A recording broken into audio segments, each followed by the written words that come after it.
Olá, meus caros, como estão vocês? Bom, estou aqui num lugar diferente hoje, pipando cachimbo, porque ainda está de dia, mas temos pouquíssimas horas de sol. Agora são 2h35, então devemos ter mais 1 hora no máximo com essa claridade. Aqui atrás de mim está a Vila de Viglas, aqui está il cortile de ingresso e, bem, essa é a visão. A muralha original, enfim, ainda bem conservada. Vejam a altura disso. Aqui nós temos então essa floresta gigantesca, realmente gigantesca. São mais de 50.000 hectares reservados para a floresta, para a caça. Um bosque, uma floresta de caça. Vejam bem, essas árvores têm séculos e séculos e não crescem mais do que isso. Elas ficam assim, pequeninas, durante toda a sua existência, porque realmente os invernos são muito rigorosos e logo tudo isso aqui vai estar coberto de neve e por isso mesmo elas não crescem, não existe muita vegetação rasteira, nada disso, e é próprio então para fazer uma boa caçada. Ali se vê então o trilho do trem, passa mais do que uma vez por dia, um trem de passageiros que vai até Viena e, pois bem, vai até o leste da Europa. Aqui nós temos funcionários, são como quase todos os funcionários que fazem esses trabalhos mais iniciais, eles são aqui propriamente da Vila de Viglas, porque, bom, é óbvio que mesmo depois da abolição do feudalismo, isso já vai fazer quase 200 anos que aboliu-se o feudalismo no Império Austro-Húngaro, é necessário que o castelo continue providenciando emprego, trabalho para os habitantes da vila, porque do que esta brava gente viverá, se não propriamente do castelo. Esta parte aqui é a parte da torre de entrada, tudo isso, não é? Esta parte aqui funciona desde de sempre, imagino eu, a questão de lavanderias, essa coisa toda, não é? Ali aquela divisão na muralha era muito importante, porque, é claro, não é? Em qualquer outro país, esta torre e esta parte seria por si só um grande palácio, um grande palácio. Todavia, um tamanho de um castelo como esse de Viglas, essa parte era reservada para o castelão, que era a pessoa que de verdade comandava a questão de trabalhos no castelo. Aqui onde se está fazendo fumaça, aqui é a parte onde vários pisos abaixo, porque vocês vejam quantos pisos há nesta parte. Ali nós temos um sino. Esse sino não é o da capela. Esse sino era utilizado para avisar a população do vilarejo. Em caso de perigo ou em caso de algo que o castelo necessitava, as pessoas sabiam que batendo este sino era para avisá-las. Não é o sino da capela. A capela fica na outra corte, naquela interna que já vimos tantas e tantas vezes. E, pois bem, essa parte aqui, então, é a parte da lavanderia. Esse tamanho enorme de lugar e realmente reservado naquele antigo tempo para o castelão, realmente, a parte da vigília, da entrada, a parte onde o castelão, vamos assim dizer, que era uma espécie de governador militar do castelo e sua família viviam. Também na parte de baixo havia questão de serviços do castelo, como por exemplo a lavanderia, que se faz tudo aqui. Existem mais 3 pisos abaixo, que é justamente o que nós vemos aqui nesta torre. E é claro, mesmo depois do solo, continua, né? A torre continua a construção.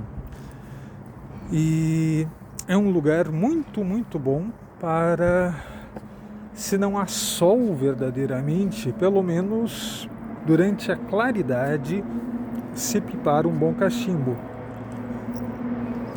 Comentei com o primo que era um bom lugar para se pipar cachimbo, e no outro dia, muito amavelmente, havia sido colocado um banquinho aqui, né? O banquinho ainda não está fixo, está, mas obviamente é um gesto de muito carinho, realmente um gesto enorme de afeto dentro da família. Isso é algo importantíssimo de se haver, porque por mais longínquo que sejam os laços de sangue, quando restam os laços afetivos entre os parentes, aí é que verdadeiramente está a família. Porque mesmo um primo de 7, 8 graus de distância, mas que mantenha tamanho carinho, realmente é um bom primo, é um bom familiar. Essa é uma coisa que dentro da nobreza nós sempre tivemos. Uma diferença entre o fato de ser parente, a parentela, e ser família. Porque, bom, os parentes são aqueles que o destino, a genealogia simplesmente nos dá. São aqueles que descendem de um antepassado em comum, e é isso. Já a família é outra coisa.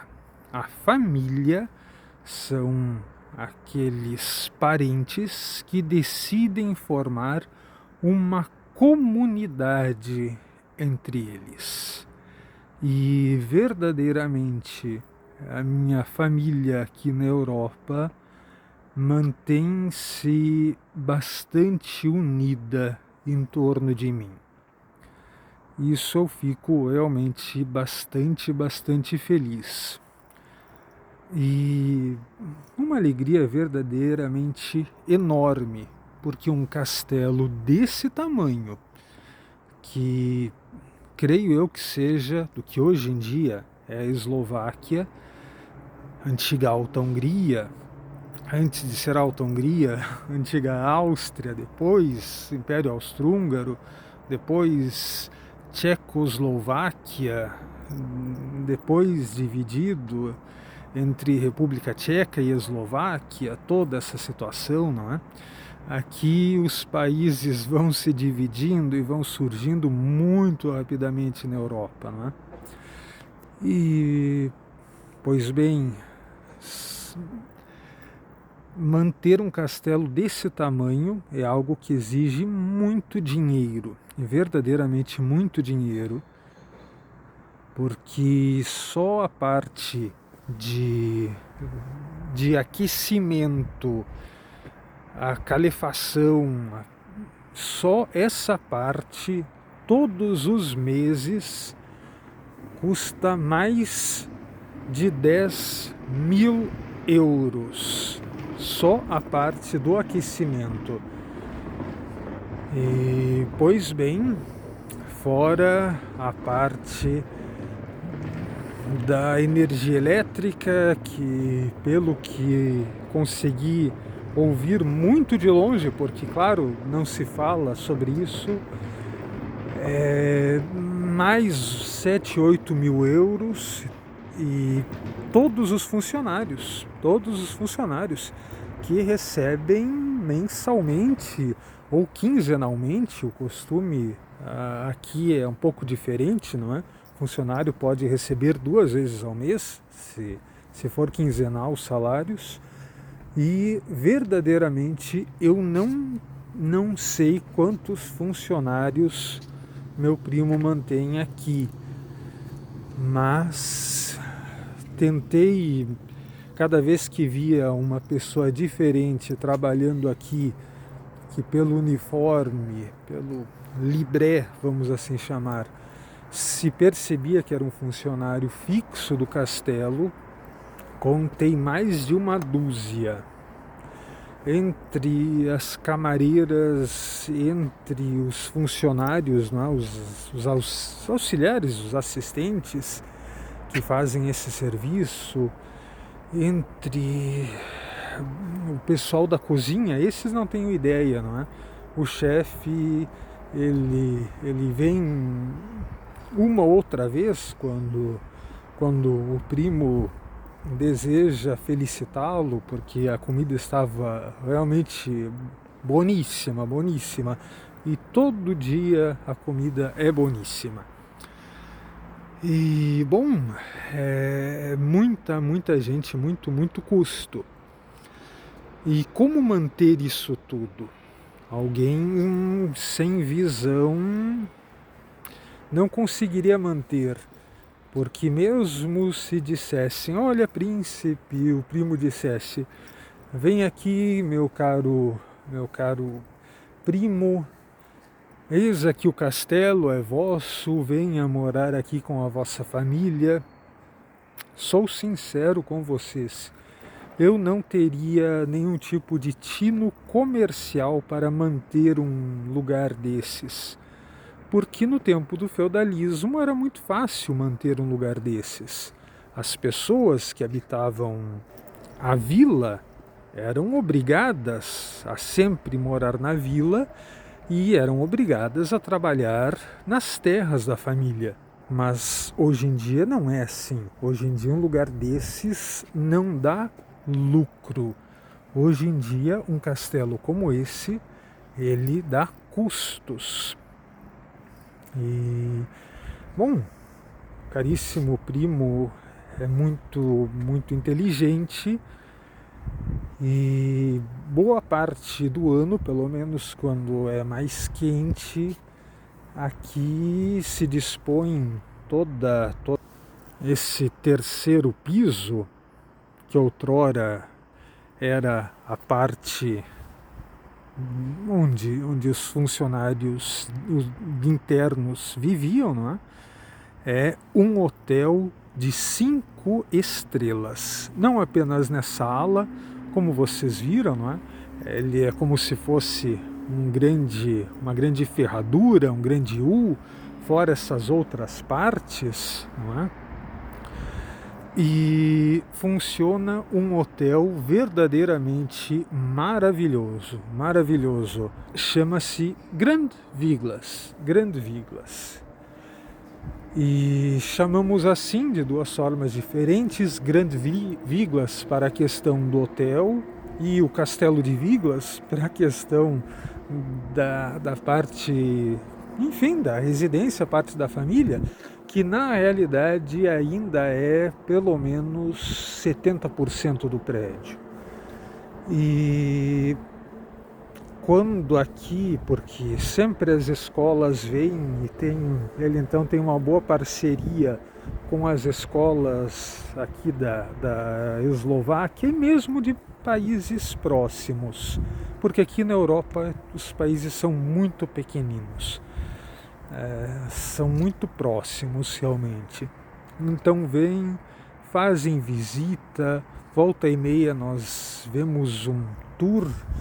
Estamos às vezes em um salão conversando entre nós e batem a porta, avisam, mas passam os guias turísticos explicando toda a questão de como é aqui isso tudo. É claro que também existe a parte que é 100% residencial do castelo, não é? Mas esse bom tino comercial que meu primo teve é algo fantástico, porque sem isso seria impossível de se manter.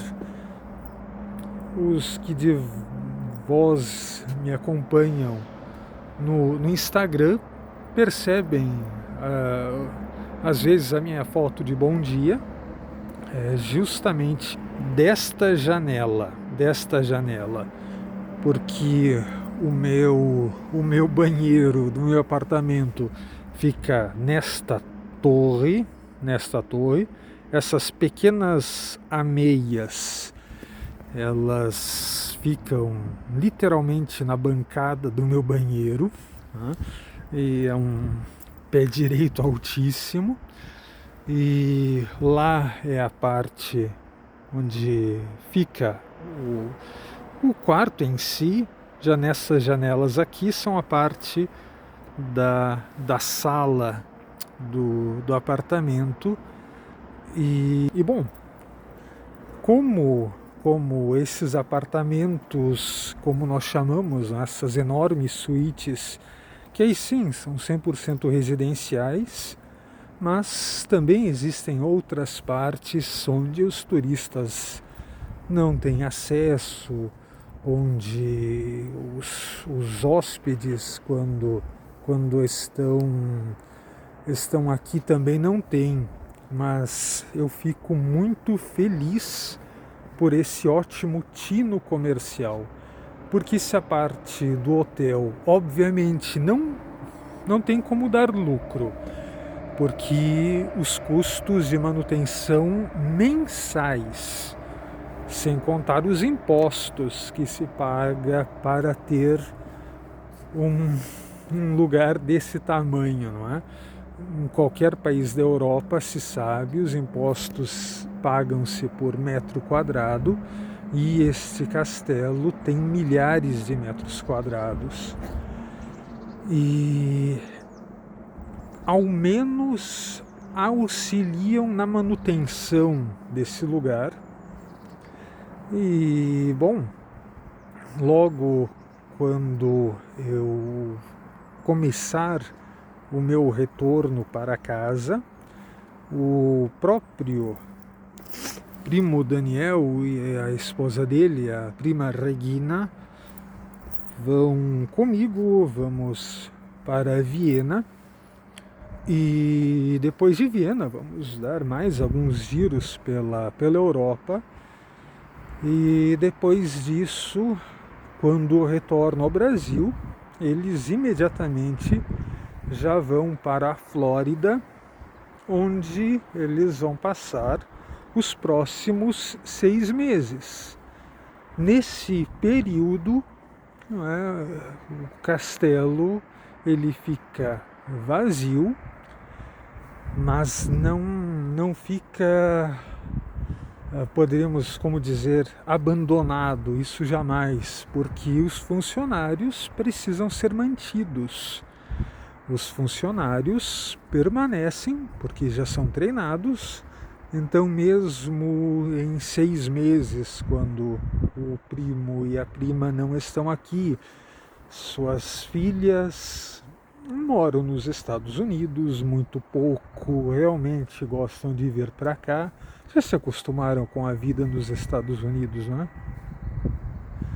E, pois bem, é algo que ao menos sabemos que por algum tempo o Castelo de Viglas continuará sendo utilizado. Depois, enfim, que não houver mais primo Daniel, aí é outra questão realmente o que se fará com Viglas, porque o primo não teve filhos homens e as filhas são bem acostumadas realmente à vida na América, não gostam muito de vir para cá.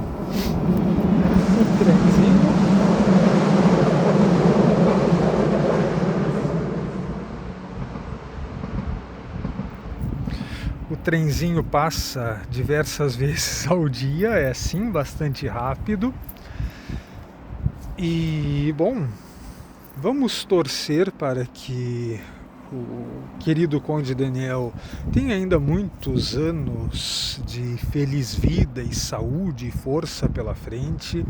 Vocês podem ver pelas fotos, eu estou com 35, obviamente ele é mais velho do que eu, mas pela aparência parece que está muito mais forte, inclusive, do que eu, parece até às vezes que é mais jovem. E às vezes realmente se comporta de uma forma mais jovem mesmo do que eu. Mas bem, essa é a situação. E vamos torcer para que ele tenha muitos anos ainda de saúde, para que o seu neto, ele tem um netinho, filho de uma dessas filhas e que gosta muito daqui, mas ainda é muito criancinha, não é 5, 6 aninhos. Mas vamos torcer que o querido Conde tenha tempo de educar esse neto, fazer com que ele goste dessa vida na Europa e dessa vida para termos uma próxima geração para tanto o castelo, mas também auxiliar a manter esta pequena comunidade de Viglas que depende em tudo deste castelo, porque às vezes as pessoas poderiam imaginar, principalmente alguma pessoa de alguma ideologia mais socialista que não entende a realidade, que os habitantes da vila teriam alguma mágoa do castelo, pelo tempo da servidão, por isso tudo, e não é assim, realmente não é assim. Eles têm um grande senso de respeito pelo castelo, porque é o que dá emprego, se não a todos, mas com certeza, ao menos uma pessoa por cada casa destas. E realmente o primo é uma pessoa que tem muita sensibilidade, reformou ao seu próprio custo esta igrejinha paroquial faz poucos anos e, pois bem, é algo que dê muita sensibilidade. Então esse vídeo, que já está muito longo, eu fiz dessa vez não para o pátio de honra, que é um pátio verdadeiramente fechado em torno do próprio castelo, mas dessa vez fiz no pátio externo, o pátio de ingresso, que é então voltado tanto para o castelo, mas como para a vila de Viglas, pois verdadeiramente um depende do outro. Sem mão de obra paga, mas disposta a trabalhar, o castelo não se mantém. E sem um local provedor de empregos, as pessoas não teriam como se manter vivendo aqui. Tchau, tchau.